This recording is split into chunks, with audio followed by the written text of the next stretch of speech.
That Sober Guy podcast contains adult content, merciless truth, and emotional nudity. Listener discretion is advised.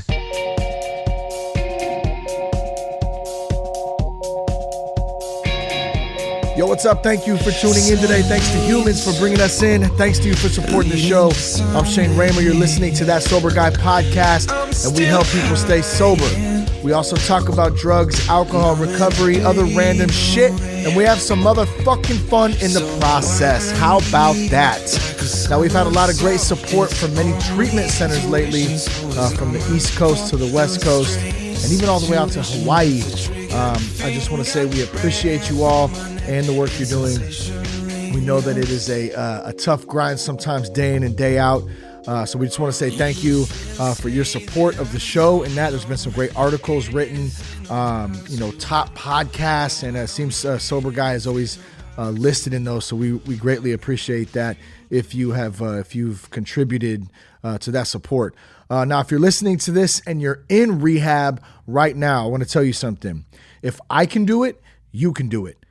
God has you there for a reason. And for me, it was because He had a bigger plan for my life. And I'm willing to bet money that He's got a plan for you too. So hang in there, soak in the love, the support, the education, soak that shit up. Learn about yourself. Be at ease in knowing that there's a whole new life out there in recovery, and it's fucking beautiful. And I can't wait for you to experience all that God has once you get home from rehabilitation, the treatment center, the rehab, whatever the fuck you want to call it. I got a dirty, foul mouth today, and I just don't care. I'm feeling it. Now, we're going to jump right into this in just a minute. We're going to talk about how do you know if you have a problem with alcohol or drugs. But first, before we do that, be sure to check us out at thatsoberguy.com. You can also check us out on Instagram at realthatsoberguy. Give us a follow. And on Twitter at Shane Raymer. I still don't know how to use Twitter very well. So, it's mainly Instagram, I guess. Twitter, I'm just kind of doing whatever I think is the correct way. But you can find me either way on there. You can find the shows on there. There's some other links to the website and to the podcast, of course, too. So be sure to do that. Once again, on Instagram, it's at realthatsoberguy, on Twitter, at Shane Raymer, and it's thatsoberguy.com. Now, finding the right treatment for addiction and mental health illness can be tough. That's why Sober Guys continue to partner with Foundations Recovery Network. Foundation stays true to their mission. They hold high ethical standards while providing treatment in their nationwide network of residential and outpatient facilities and programs. Foundations has individualized treatment plans, and they're focused on creating lifetime relationships for long-term recovery. Now, as part of this vision, they've built the industry's leading research and outcomes program to fulfill each commitment for each patient, and not more importantly, but just as important and sometimes forgotten, the loved ones of the person who's struggling. And they also meet their personal goals and needs as well. You're going to be taken care of with Foundations. I promise that. That's why we continue to partner with them. To learn more, you can go to foundationshelp.com/soberguy, or you can call 833-81-SOBER. That's 833-81-SOBER. You can talk with an admissions coordinator about your treatment options. They can answer any questions for you. Check them out. Now, let's talk about some live shows. We're going to be, and speaking of Foundations, we're going to be at the Innovations in Recovery Conference. Podcasting live April 16th through the 19th. That's in just a few weeks from the date of this recording. That's in San Diego, California at Hotel Del Coronado. It's a fat ass conference. Let me tell you, there is a lot of great people there, a lot of good folks in recovery, in the industry of recovery, treatment centers, spreading the good word, gaining more knowledge, connecting, networking, doing some good stuff there. If you're interested in finding more information out about that, you can go to foundationsevents.com. That's foundationsevents.com, and you can find some more info there. What in the? I just heard someone bumping up. I think it was my neighbor Randy. He's usually bumping like Prince super loud when he rolls up. I thought I just heard it for a minute. Anyways, we got some live podcasts coming up at Journey Coffee in Vacaville on April 6th. That's the first one that's coming up, just a couple of weeks away. I think, and I haven't officially announced this yet, but the owners of Journey, Mornay and Nicole, phenomenal, amazing people, opening up their spot, Journey Coffee Company, which got some great coffee, all kinds of good stuff going on there. They got a lot of cool events. They opened it up. They've let us do a couple of shows there before, and now we've booked out from spring through the summertime on the first Saturday, almost the first Saturday. I think May 11th, and the May show is the only one that's not the first Saturday, just because we had some other stuff going on. In any case, we got April 6th, May 11th, June 1st, July 6th, and August 3rd. We're going to have live guests. We're going to have Q&As. We're going to party sober. So look out for info in the weeks to come. You can add those dates to your calendar. And then what I was going to say about Mornay and Nicole, I believe it's going to be on the first show. This isn't official yet, so don't nobody hold me to it. But I think they're going to share some of their story. They have a really amazing story of how they came together, of entrepreneurship, a little bit of overcoming some challenges, and kind of where they're at today. We're also going to have some other guests, so be sure to look out for those, and you can look for the flyers up. We'll put them on Instagram, probably attempt Twitter, all that good stuff. So I also get a lot of questions about early sobriety. What do I do? Where do I go? Hey, how the fuck do I stay? How do you do that? How do you stay sober? How is that possible? Is it boring? Does it suck ass? What do I do? Here's the thing. I don't have all the answers. I said it once. I'll say it again. I don't know, but here's what I finally did. I know what worked for me. I take that back. I do know what worked for me. And so that's even some of the stuff we're going to talk about in this episode. But what I finally did, me and some of my closest friends and colleagues, we created a podcast video course. It's called How to Navigate the First 90 Days of Sobriety. You can get the course right now by going to thatsoberguy.com, and you can click on courses. Very simple. Check it out there. A lot of good people in it, talking about how they did things, how they failed at things, how they succeeded at things. What did that first 90 days of sobriety look like? How did I do it? How did they do it? How did he do it? How did she do it? A lot of good people in there, like I said. Man, I know that it has, we've gotten some great feedback from it, that it's really helping a lot of people. People are enjoying it. There's some comedy involved in it. Well, not specific comedy, but just some realness, some funny stories, all that good stuff. How to navigate the first 90 days of sobriety. If you're interested in that, one more time, check it out. Thatsoberguy.com. Click on courses. All right. Now, the last thing before we get into today's content, I wanted to let you know about Transitions Daily. Okay. This is a homie plug right here for this, because I use Transitions Daily on the daily. And here's what it is. It's a daily AA email. It's sent right to your inbox. It literally takes not even 5 minutes to read through, but it is a great way to start my day out. It's a great way to start your day out. It's a great way to start anybody's day out, because there's just some good motivation stuff. There's some stuff out of the big book. There's some spiritual stuff. It's just something to help get your mind in the right order for the day. And it's delivered right to my inbox. It actually gets delivered the night before. I usually wake up the following morning and I read it. That's one of the first things I do in the morning. So if you're interested in that, you can go to dailyaaemails.com. It's 100% free. Like I said, it's one of my favorite tools. Here's the other cool thing. They've also recently launched a podcast with it. So now they're having AA members read the Transitions Daily in a podcast format. So you can get up, and if you don't feel like reading it, throw the podcast on, listen to it. It's a few minutes long. And I think there's some folks from all over the world that are reading. So you get some different cultures, different accents, different people. And we all have that one thing in common, that we're trying to stay sober. We're trying to live a better lifestyle and spread the word of recovery. So it's really a good thing. Let me give you that one more time. It's dailyaaemails.com. And then the podcast is in all the major podcast directories too. And really proud of those guys for getting that together and getting it up moving and in that direction, because it is really a great tool. All right, so let's jump right into this shit. How do you know if you have a problem with alcohol or drugs? Okay, here's the short answer. I don't know. I don't know if you have a problem any more than I know that fucking Bigfoot exists. All right. Only you know that. Only you know that. But here's what I can share. Through some of my own experience, I'm going to try and give you some insight into what that was like for me, how I realized I had a problem, and then what happened when I went to rehab and applied myself. And hopefully through some of my own experience, something may speak to you or make sense, maybe that you're thinking about, that you're questioning, that makes sense to you. So first, that's the question that I get a lot. Obviously, the show is titled that. How do I know if I have a problem? Okay, just said that. I don't know. Here's what I do know. I knew I had a problem for a long time.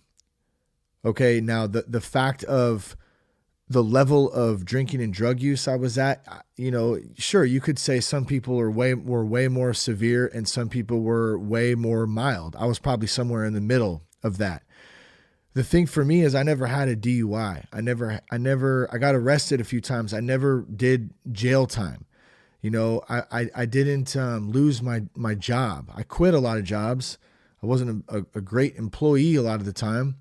I didn't lose my family, my marriage. I almost did. I came extremely close to losing, both of those, but I didn't. And so it was easy for me to justify the lifestyle that I was living. Even though I was struggling to pay my bills, I was drunk and high all the time. I was acting a fool. I was emotionally unstable, financially unstable, pissed off, confused, insecure. I mean, go down the list of all the things that I was confused about and feeling and going through, and just a complete mess. Next to that being that I didn't actually really have serious consequences, it made it easy for me to say, I'm cool. I don't have a problem. I'm not like, my homie over here who's had 3-4 DUIs, or my other homie over here who's locked up in jail right now, or my other homie who is, fired, can't get a job, won't get a job, is bumming around, sleeping on people's couches. Like, you can always say that person, I'm not as bad as that guy or that girl. And so that's the trickiness of this shit, of the alcoholism, of the drug use. That's what it gets you. Like it makes you believe that you're fine. One of the other things I wanted to mention in this too is, what if you're a person who just wants to cut back and you don't know if you even have a problem? You're not really a severe drinking. You're not drinking every day. You're not doing that. Well, because I get that question a lot too. And the problem with me trying to answer that is I can see it in some of my friends and some people that I've talked to before, both inside the podcast and outside, just in regular life shit, but I didn't really experience that myself. And so, well, at least towards the end, I definitely didn't, because it was a full blown addiction by the end. Now, leading up to that in the first couple of years, yeah, I could probably say that. Like, I could go, the week, without drinking really. Now in the last year or so, no, I couldn't. It was every day. It progressed extremely fast. But leading up to that last year, yeah, I could go a few days. I could say, I'm not going to drink for a couple of days. I don't feel like it today, and I'd be okay. So I think there is those cases where, maybe you're just drinking too much and you just want to cut back. You don't necessarily know if you have a problem or not. That's a tough thing. I don't have an answer for you for that. That's only something that an individual knows if they have a problem, if they have a problem with alcoholism, with drug addiction. Is it a substance, and I just was talking about this recently, about the difference between a substance use disorder and a substance abuse problem, or substance abuse in general. And let me kind of clarify to my understanding of what that is. A substance abuse problem is going to be something where I'm drinking, habitually. I'm getting drunk. I'm acting a fool. I'm using drugs. It's an issue. It's definitely an issue, right? But at the same time, it's not affecting my everyday life. It's not really affecting my job. It's not really affecting my marriage, my daily day-to-day activities. Is it a problem? Absolutely. But I'm not dependent on it to where I can't function.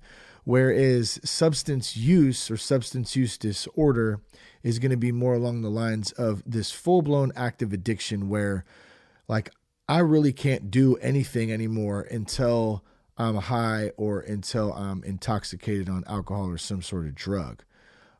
So why am I telling you this? Because number one, I think it's important to understand the difference between the two. And I may not be exactly on point on that. I'm not a doctor. I'm not a professional on this. This is really from personal experience and some things that I've learned and had conversations about. So forgive me if I'm not exactly on point on that. I know that's the general basis of it. I'm sure there's more to it. You can probably definitely talk for, hours on that topic alone and really dive deep into that. I'm not going to do that right now, but I do think it's important to understand the general concept of it. And you can kind of ask yourself, well, where am I at with that? Do I have a full-blown addiction to something where I really can't function anymore without being intoxicated? I can't have fun anymore without being intoxicated. I can't go to a birthday party. I can't, I can't go to work without being high or having alcohol before, during, and after work. That was the point that it got to for me, where I could not function anymore unless I was either smoking weed or drinking alcohol or taking pills or doing cocaine, like straight up. And it was a buffet for me. So it could have been a number, it could have been any one or a number of all of them in one day. It depended on the day, depended on what was going on, depended on what I could get, what I had money to get. It was a full-blown substance use disorder by the end for me. I wanted to read something out of the big book here that I thought was interesting to kind of dive into this a little bit more from a 12-step point of view, and maybe help somebody understand the question that is proposed to myself, that was proposed to me for a very long time, and that is proposed to many other people on a daily basis, which is, once again, how do I know if I have a problem? Here's what the big book says on page 30 to 31. I'm going to read a little bit of this and then kind of dissect it a little bit from my perspective. Okay, and let me grab a quick drink here. The voice is getting raspy.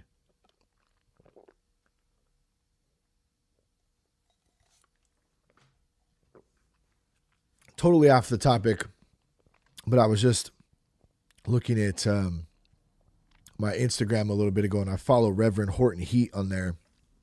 And he had a picture with the big ass clown. And I said, who the hell is this dude? Because he was interesting looking. He was huge. Puddles the Clown. Some of you probably know who the hell Puddles the Clown is. I didn't know until just a little bit ago. So like always, when you find something interesting, now you start, or at least I do, I start diving into it. And I go, holy shit, man, this he's a phenomenal musician. But the character of clowns are fucking scary. I don't care what anybody says. A clown is just creepy as shit. And at the same time, it's fascinating and you want to watch more of it, but you're scared and it's weird. And I don't know, man. Check Puddles the Clown out if it interests you. Let me, where'd it go? Let me find it on Instagram here really fast. I don't even know why the hell I'm doing this, but I am. Let's see. I might just have to search it. Let's just search it right now. Okay. Puddles Pity Party. I think it's puddlespittyparty.com. And then that's what I was looking at was, I think he was on an Atlanta-based musician who was actually great on the local Atlanta scene, had a really big following, and then started doing the clown thing in like 2013, and just, it looks like he's blown up. And I'm looking at this thing, he's like, he's coming to Petaluma and Santa Cruz. I'm watching this video, I'm like, this is freaky as shit, and I want to see it at the same time. Maybe Reverend Horton Heat will play with him. That'd be badass. Maybe he just did. It's probably why I saw the picture. Anyways, I'm totally off the fucking topic now, which is normally what I do, so please forgive me. Big book, page 30 to 31. Here's what it says. And back to the concept really quick. How do I know if I have a problem? Despite all we can say, many who are real alcoholics are not going to believe that they are in the class. By every form of self-deception and experimentation, they will try to prove themselves exceptions to the rule, therefore non-alcoholic. Did it for a long time. I'm not an alcoholic. I don't have a problem. Don't have an issue. I party. It's what I do. It's my lifestyle. Fuck off. Pretty much. If anyone who is showing inability to control his drinking can do the right about face and drink like a gentleman, our hats are off to him. Heaven knows we've tried hard enough and long enough to drink like other people. Did for a long time. And I would say, in my own personal experience, I was successful at drinking like other people for a long time. In my 20s, I liked to do drugs. I didn't really like to drink a whole lot.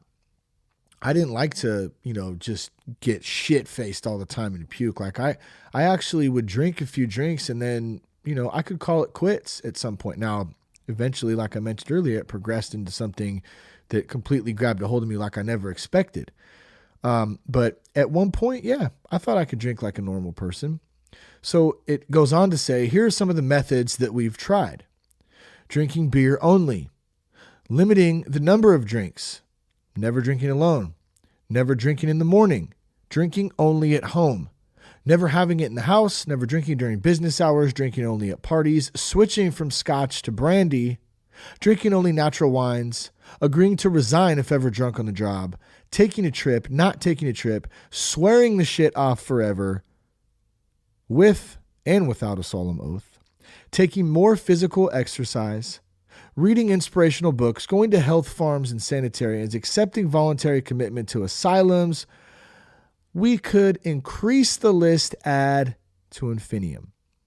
Infinitum. I don't know if that's the right word. I think I jacked that up. Infinitum, basically saying the list goes on fucking forever. I got a dirty mouth tonight. My apologies if that bugs anybody. It's one of those nights, I guess. We do not like to pronounce any individual as alcoholic, but you can quickly diagnose yourself. Exactly what I was talking about earlier. I don't know if you have a problem. Only you know. Here's what it ends with. Step over to the nearest bar room and try some controlled drinking. Try to drink and stop abruptly. Just try it. Try it more than once. It will not take long for you to decide if you are honest with yourself about it. It may be worth a bad case of jitters if you get a full knowledge of your condition. I think that's great right there. So for me, if it were me, if I was in that moment right now and I was really struggling out there and maybe I'm even in rehab at this moment and I'm still questioning, do I really fucking have a problem? Like, why am I here? And I'm going to get into a story real quick about what happened to me when I first got into rehab that kind of goes there, but if it were me right now and I was in that moment, I'm going to do just what the big book said. I'm going to try some controlled drinking. Let's try it out. Let's see if it works. Let's see if I can drink and stop. Let's see if I can stop for 30 days. Let's see if I can stop for 90 days. Let's just try it out. At least I'm going to be able to get a general understanding if it's a little bit more serious than my general denial or assessment leads me to believe. This stuff is tricky. It doesn't fuck around. It does not play. It doesn't discriminate. It doesn't play or hate. Just wanted to say that because it rhymes. But it doesn't. It doesn't care if you're white, black, skinny, fat, gay, straight, woman, man, stupid, smart, asshole, nicest person in the world. Doesn't give two shits about what you are, who you are, where you come from. It will take a hold of you extremely quick. And when you least expect it. I know that from personal experience because that's what happened to me.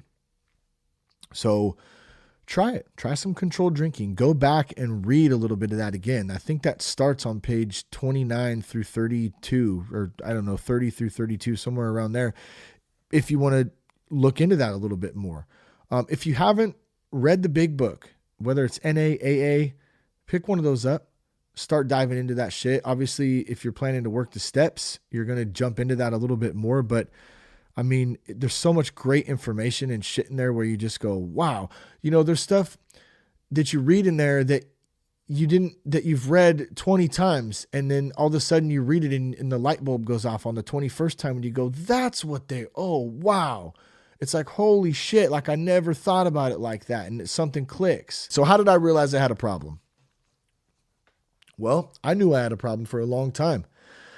I did. I knew I had a problem for a long, long time. And it slowly got worse and it got worse and it got worse until it got so worse, so bad, so miserable in my own skin.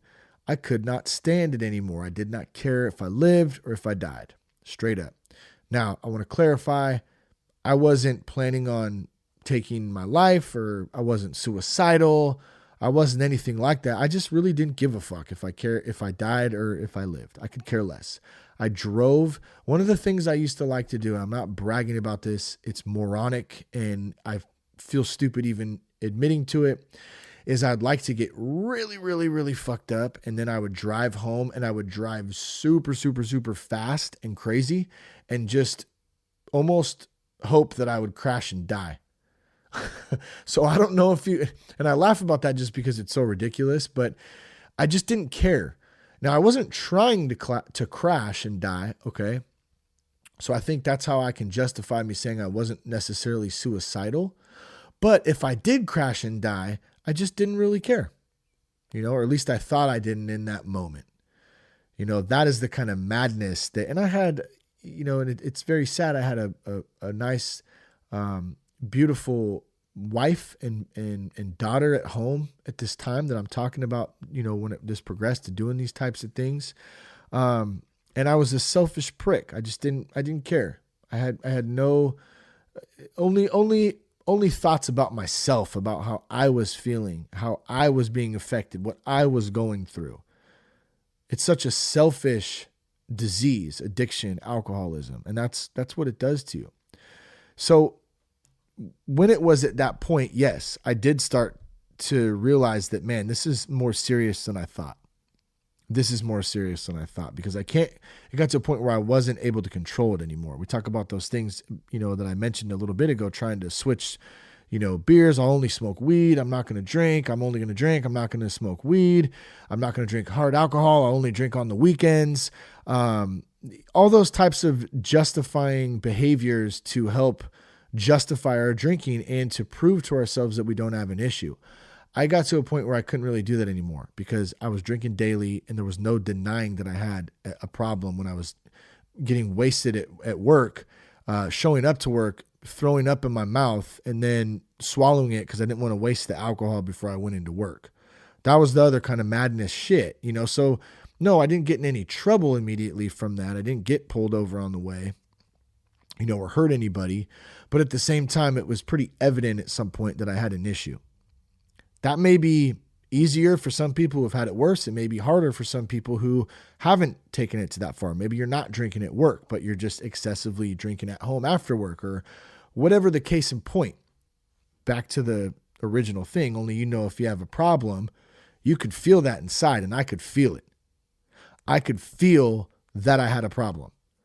It was very evident to me, and it was less of a knowledge thing and more of a feeling in my gut is the best way that I can describe it. And I also had a feeling in my gut that if I didn't get some help, something very, very bad was about to happen. Something very bad. Like I have that intuition, and I had it at that time. And that's really what motivated me to take the next step to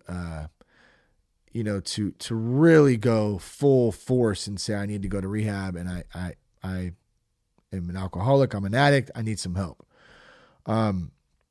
So what happened when I went to rehab? I think that's a question that I get a lot too. Like, what was rehab like? I think I've done an episode, and maybe I should probably redo this soon. I'm not going to do it now.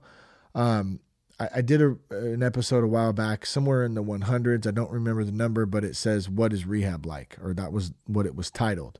So if you go back and find that, you can hear a little bit about the experience on what that was like for me. I wanted to tell a quick story about what it was like in those first couple nights.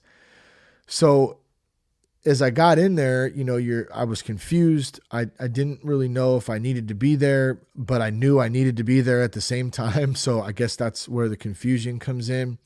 About 3 days in, was it the second night or the third night? I don't know. One of the first couple of days, I remember so clearly. I was in the detox room, because for the first week you sleep in the detox room, usually with some other people who are also detoxing off whatever it is they're on. Not the most comfortable situation to be in, especially if you're an isolation king like I am and like I was at the time. I want my own space. I want my own shit. I don't want to do coke with anybody because I want to do it all for myself. I don't want to drink with anybody because I want to drink it all myself. I don't want to talk to anybody. I'll just sit here and talk to myself. So then take that mentality and be miserable and pissed off and all that, and then be thrown into a room full of a bunch of other people who are like that. Detox room, not the most comfortable spot for the first few nights. So as I get out of the detox room in the evening time to go take a shower in the bathroom, I think it was a single bathroom with the shower in this specific one area that I was in, across from the detox room. And I remember being butt ass naked, laying on the floor, curled up in a ball, crying like a baby, asking God, how in the shit I got here? How did I get here? Why am I here? How could this be happening to me? What did I do? What did I do to deserve this? How did I fuck my life up this bad to end up in rehab? Couple things on that. When I look back now, God, thank God I was in rehab. Thank God I only had to go to rehab. Thank God I didn't kill somebody or kill myself, or, thank God my wife was still sticking by my side at the time. Thank God I had my mom and my family, my extended family supporting me being there. I mean, there's so much stuff to be grateful for. At the time, couldn't see any of that shit. And I don't fault myself for that. I was in a completely different state of mind, but I was going through not only a physical detox from drugs and alcohol, I was also going through an emotional detox. I had been numb for so long. I'd been numb for so long about trying to feel anything really. And if I did feel stuff, it was a complete puke of emotions everywhere. So I sit there for a minute and I go, how did I get here? Why is this happening? The poor me, the pity party starts. I think I prayed a little bit, asked God for guidance and for help, and please just let me get through this. And I promise I'm going to change and all that shit.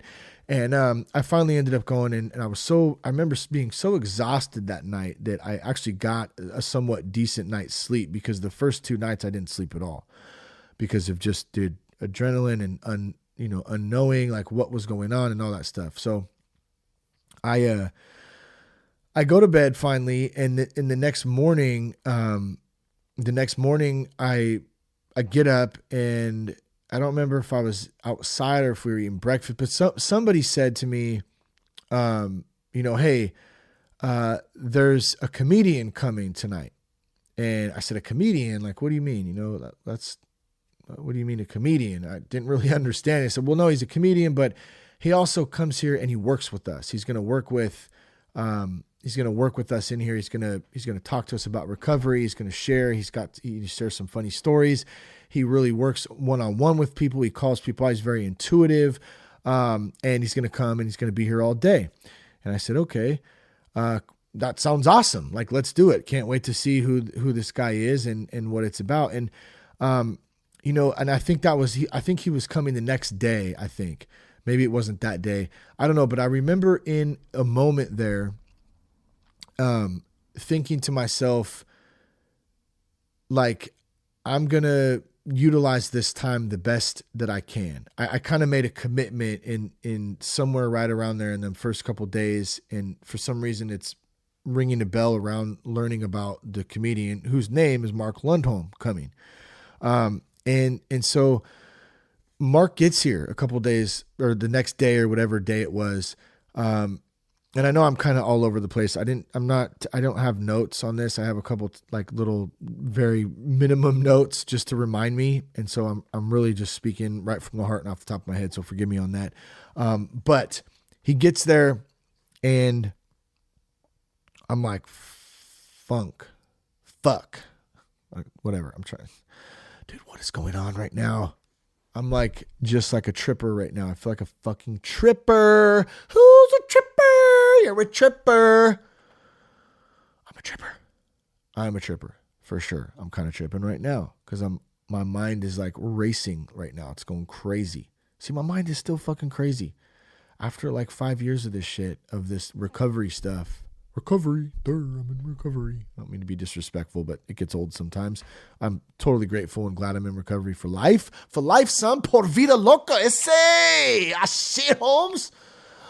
Chingon. What the fuck? What's going on?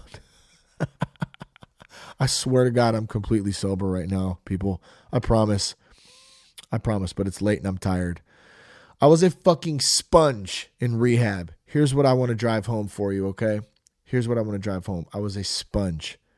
Straight to the point. I wanted it more than anything I had ever wanted before. I wanted to get sober. I wanted to stay sober. I wanted to change my life because I knew God had more for my life. Straight up. And when Mark Lundholm got up and he started speaking and he started working the room, he started going around and he started pouring emotion and inspiration and sharing a little bit, something happened to me in that moment. It was my second spiritual awakening that I got. And something spoke to me. God, I think it was God.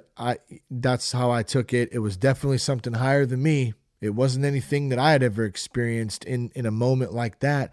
And it said to me, you're going to do what he does. And I went, what the fuck? I'm going to do what he does. I'm not a comedian. I'm not funny. Like I don't speak to people like, hell, you're tripping. And then all of a sudden I snapped out of it and it just said it again. You're going to do what he does. So listen and do what you're told in here and soak it up. I got a plan for you. Straight up. I heard that shit with my own mind and ears in that moment. Now, fast forward to today, I know now today that that's what that meant, is that there was a plan for me. There was a plan for me to continue on and to go full-fledged into recovery and share what I had been through growing up, what I had been through going to rehab, what I had been through trying to be a good father, trying to be a good husband, trying to be a good friend, learning this thing called life. It didn't mean I was going to be a comedian. I'm not funny. Mark Lundholm's fucking hilarious.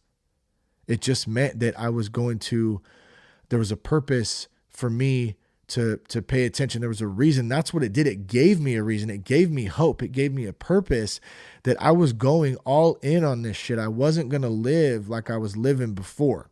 I wasn't going back to that. I'm all in. Here's my chips. I'm willing to do whatever it takes. That's it. Once I committed to that, it was over. Because I wasn't looking back. I'm still not looking back. And I'm taking it one day at a time. I ain't getting cocky by any means. I'm staying in my lane. I'm doing the next right thing. I'm keeping my side of the street clean. All the cliche hearings or cliche sayings that we hear, I'm doing that. I'm at least doing my best at it. And I'm aware of it. I'm also very aware, like I said before, this shit's tricky. And just when you think you got it figured out, you're fucked. So I keep that on the daily as a reminder. I don't ever have it figured out. I'm never going to arrive. This is a lifelong thing. And it's so much less for me today about drinking and using drugs as it is about trying to learn how to live life. That's where it's at. That's where my 12-step at. That's where my mentorships are at. That's where my relationships are at. That's where my work is at, my marriage, my duties as a father, my duties as a son, as a brother, as a friend, all as a man who loves God. Like I try to do my best in all those things, and that's what recovery is about. It's not just about me not drinking. It is, yeah, it's obvious. Okay, but there's so much more. And I just wish people could understand that more. I think if I'm speaking really from my heart, I wish people could understand when they hear about a 12-step or a recovery meeting or a program or rehab or anything, man. We all have trauma shit that's happened to us. We all have something bad that's happened to us at one point. And some are way down and they're not that bad, but they're bad. Maybe it's some shit. You had kind of a jacked up childhood. Maybe your mom or your dad wasn't around, maybe something like that, all the way up to the top of like abuse and death and, just the weirdest, darkest shit that you could even imagine. And then there's everything in between that. My point is that we all have something that has affected us either as a child, as a young adult, or as an adult. And that is what working some sort of spiritual program, even if it's just a meditation yoga thing, it doesn't have to be a 12-step. This is about learning how to live, my friends. That's it. That's all I'm trying to say. It's not just about drugs. It's not just about alcohol. That shit is the tool that I use to deal with all the shit I don't know how to fucking deal with. Know what I'm saying? Do you know what I'm saying? Do you feel me? Can you feel me? I said I'm doing what I gotta do, staying true to the crew. Can you feel me? I said I'm deep down and dirty. I grew up hella early.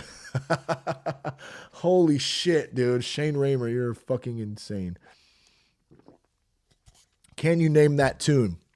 Can we talk about some Bay Area hip hop? A little Drew Down. Who knows about Drew Down?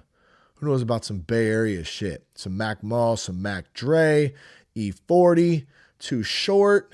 Who knows about that? It's a different breed out here. It's a different game, son.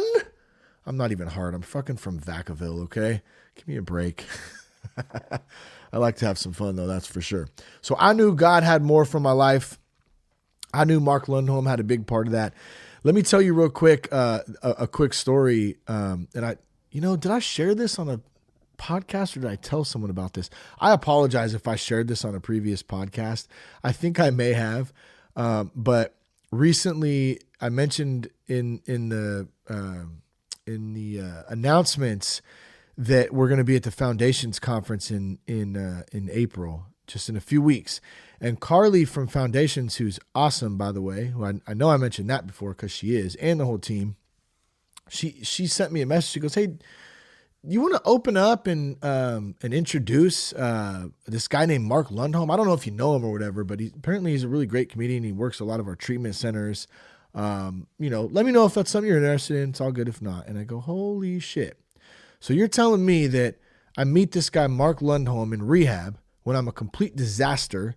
I have no clue what's going on in my life. The whole world's crashing down on me, so it feels like. Fast forward 5 years ahead in my recovery, and now you're asking me if I know him and if I'd like to open up for him. So you want to talk about coming back full circle and having that spiritual moment when God says, hey, do what's right, soak it in. You're going to do what he does. I got a plan for you. And then now I'm going to get to do that. So, here's what I know.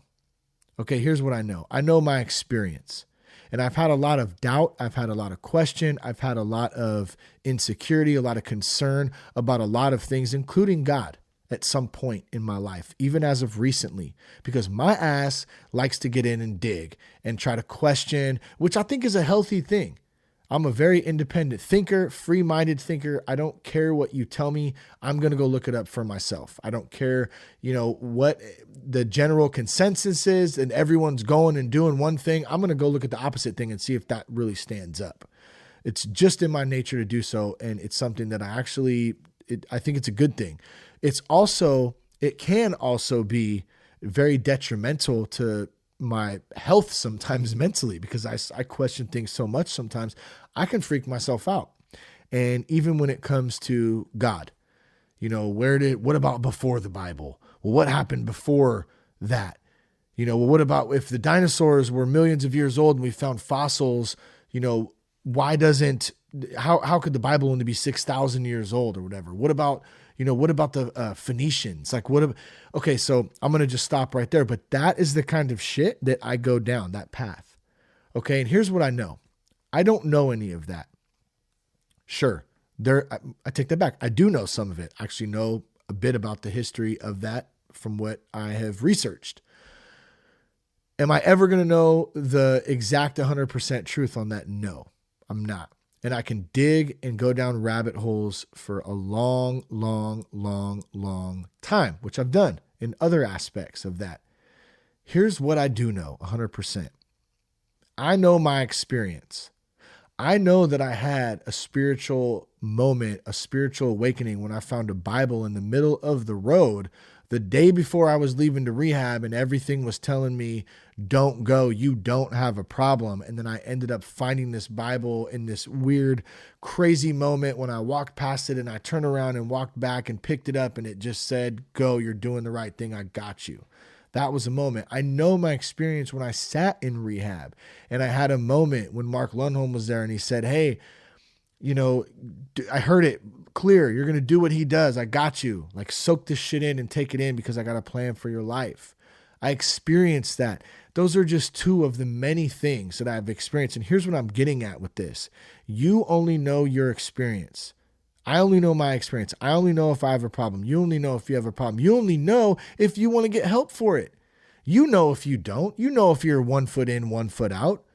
You know that shit in your gut, whether you want to admit it or not. I knew it for a long time. I just didn't have the balls to admit it and to fess up to it and face it like a fucking man, or a woman if you're a woman. No offense.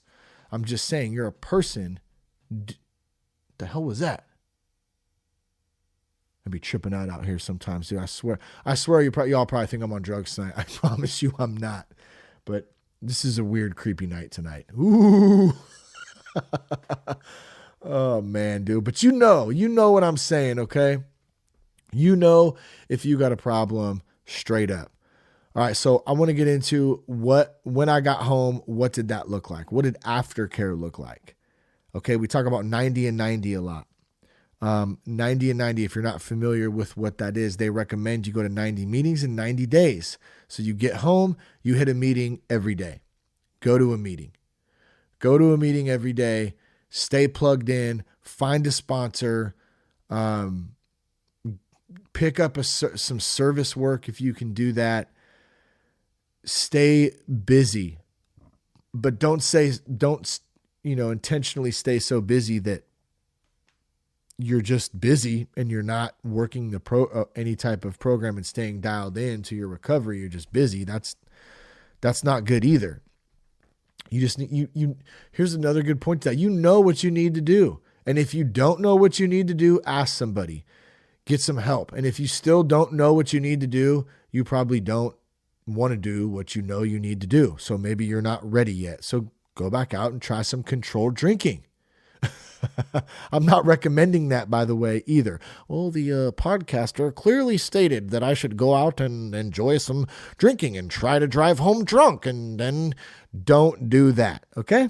Not recommending that shit. All I'm saying is, you know if you're ready. You know if you're not ready. Nobody else knows it. I feel like a broken record. I've said it too many times now. So, a couple things. Thank you to my family, to my friends, to professionals who helped me along the way, my sponsor. Thank you, everybody, my wife, my in-laws, my mom. I mean, I can go down the list. Seth, all my homies, you know who you are. I'm not going to go down the list. There's too many of you guys, but you all know who you've played some sort of role in my life through recovery or just in general, even before that.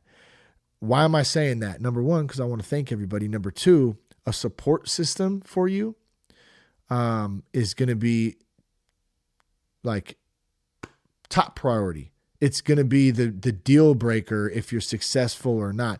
And this goes for anybody who, even if you're listening to this and you just feel like you want to cut back a little bit, maybe you don't think you have a problem. Maybe you don't. Maybe you don't. I don't know. Whatever it is, a support system is going to be crucial. So if you're just somebody who wants to cut back a little bit, you just want to kind of chill out. What does your support system look like? Maybe you don't think you want to go to 12-step meetings. I don't know. I don't really fucking care. It's not my life. You know what I'm saying? But whatever it is you got to find something to replace those old habits, of the hanging out at bars, hanging out, drinking, having drinks with the buddies, playing poker and drink. I mean, there's all those things that we do, going to the game and drinking. You see how there's a pattern there. Even if a lot of us, for me and a lot of my homies, we didn't have, or who don't necessarily, maybe don't have a problem or don't think they have a problem or don't know if they have a problem, whatever, it becomes very common. It becomes very, very regular. I think the right term is a normalcy bias. I always love that term because it makes me sound intelligent. You have a very normalcy bias of your drinking habits. Why don't you, sir? But you do. You get caught up in that, and it's normal. Everything revolves around it. And so maybe that's the issue. But whatever it is, only you know, only you can fix it, and support is going to be a huge part of that. So what do I do to stay sober today? What do I do to stay sober today? This is the last one, and then we're going to wrap this thing up on this weird ass podcast that is really fucked off, but I don't even care. What do I do? Okay, I podcast, obviously. I'm doing a podcast right now. I underestimated and I still underestimate how big the podcast has had an effect on my recovery and driven me to stay sober. It's not so much just the podcast itself. It is the act of doing it and being committed to it and being passionate about it and having fun doing it, if that makes sense. So I'm not saying that somebody out there needs to go start a podcast. There's fucking plenty of them right now. Trust me. Which is awesome, by the way. But whatever it is that you do, have fun doing it, be passionate about it, have it be some kind of service. And I think with those three things, passion, service, and fun, you can really find something that can help motivate you to stay sober. Okay, that's number one. A sponsor. What do I do to stay sober? I have a sponsor. It didn't work out perfect for me either. I had a couple temporary sponsors the first couple of years, and it didn't, I wasn't ready. It wasn't them. It wasn't anything. I knew what I was supposed to, back to my point earlier, I knew what I was supposed to do. I just wasn't ready to do what I knew I was supposed to do. I drink loud. Jess gets mad. We'll be sitting at dinner and I drink. Gulp. I don't even know how to do it. Let's just try it. Let's try it right now. Did you hear that? It was kind of loud. If you haven't turned this off yet, fuck you. That was from my homeboy, Chris Elliott. He used to call me sometimes and I'd answer. I'd say hello and he'd go, fuck you. And he'd hang up. Asshole. But hilarious at the same time. Love him. But a sponsor, okay? Let's get back to it. A sponsor. How important is a sponsor? So important. Buddy, thank you. Buddy found me, in a sense, I guess. We found each other. God, let me just take that back. God definitely made a connection on that. Total God thing. You got to find a sponsor. Actually, I don't know what you need to do. Let me take that back. Always try to not say that. Sometimes it slips out. I don't know what you need to do. I know what I needed to do. I needed a sponsor. And it wasn't until I got a sponsor and a mentor and a friend and all that shit. And Buddy is my main sponsor, but I also have other mentors and homies and people that I look up to and that I trust and that I confide in. You need to have a team around you in that. I have a team around me. Okay. And that really helps big time. It really helps big time. It's not just recovery stuff. It's life stuff, financial stuff, marriage stuff, fatherhood stuff. I mean, all of the stuff that life throws at us, man, you got to have a team around you to help support you through that shit. I tried to do it for so long alone with drugs and alcohol as my support system to help get me through it. It doesn't fucking work. It doesn't work. It leaves you alone, isolated, and miserable. At least that's where it left me. At least I've seen it leave a lot of other motherfuckers the same way.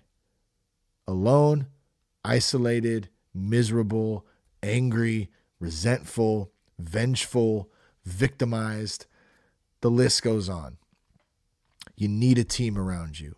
Okay, there I go again. I don't know what you need. I needed a team around me. I continue to need a team around me. I go to meetings. It's another one. How do I stay sober today? I go to meetings. Do I go every day? I don't. I don't have time to go every day. I don't care. That's the next. I literally don't have time to go to a meeting every day. Do I have time to go to a meeting once a week? Absolutely. Abso-fucking-lutely. I have to. It's imperative. At least once a week, if not more. And guess who encouraged me to do that more and held me accountable? My sponsor. Okay? Another reason a sponsor has been crucial for me. Does it look exactly what he wants it to look like or I think it should look like? No, not perfect, but I'm staying plugged in. And that's the most important thing.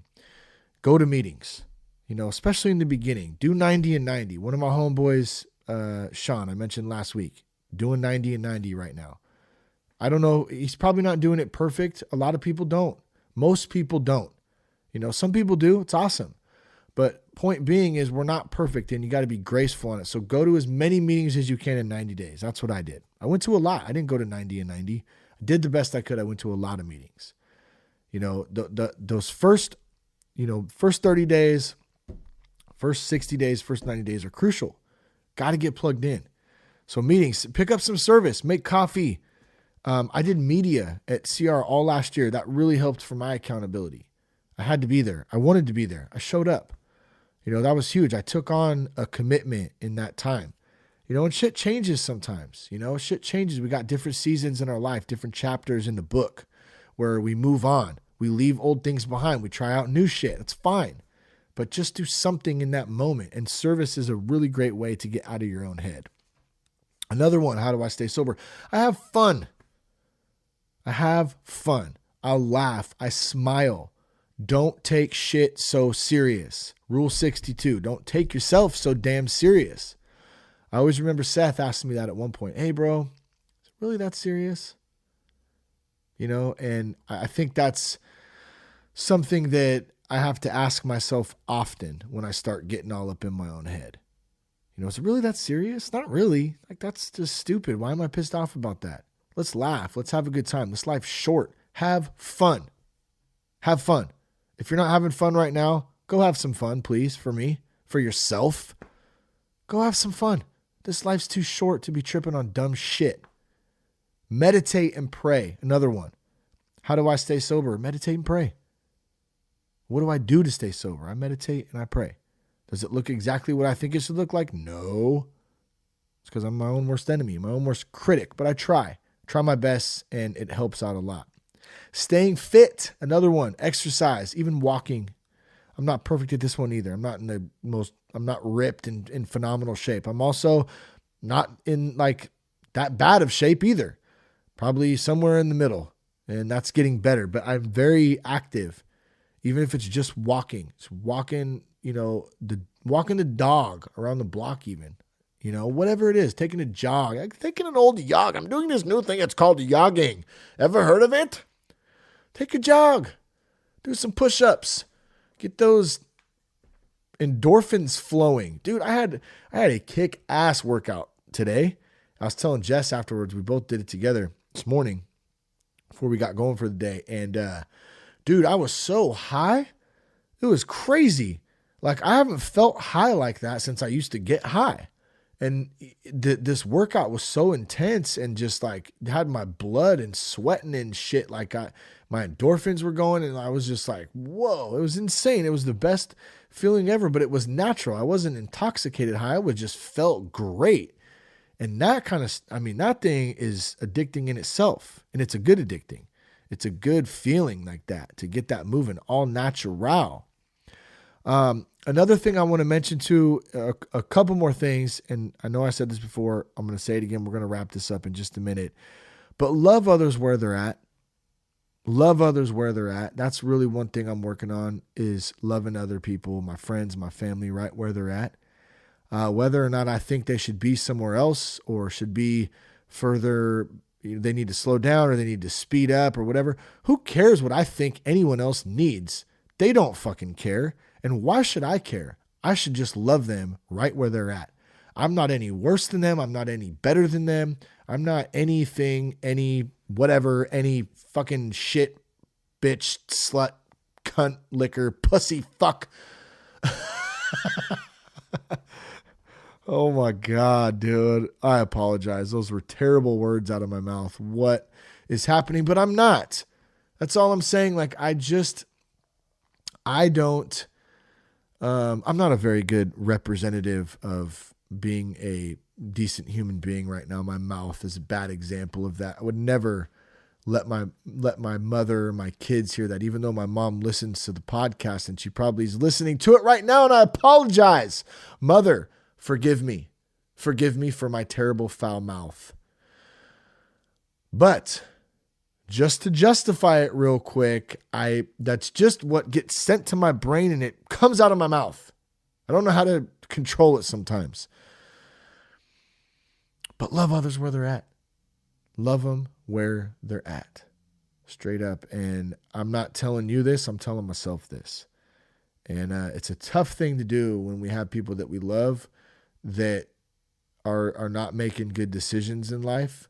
But it's not for us to judge or to worry about or to try to fix. We just need to love them, and we can love them from a distance. That's one thing I'm learning and working on too. We can love them from a distance. And most of the shit that I say, that person pisses me off, or he or she does this and they're this or they're that. Cause I go there sometimes. It's not them. It's me. It's not them. It's me. I'm the one doing that. I'm the one making that stuff up. Nobody can make me feel any certain way but me. I'm the only one. I allow somebody, to make me feel pissed off. That's on me, straight up.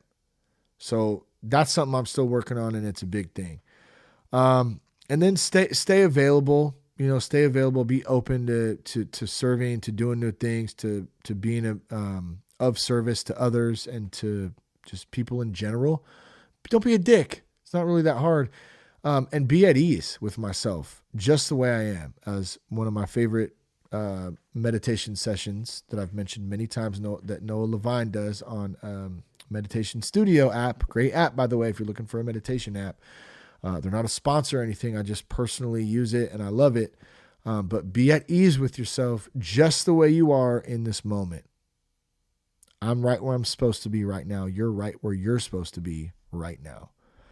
And if you can understand that, if we can all understand that together, that we're right where we're supposed to be, man, there's a lot of peace in that. I love you guys again. Thank you for tuning in today. Once again, big thanks to Humans. We love those guys. Check out Humans music if you haven't already. Peace, love, and respect, and keep your blood clean. I've been trying to keep my head on straight.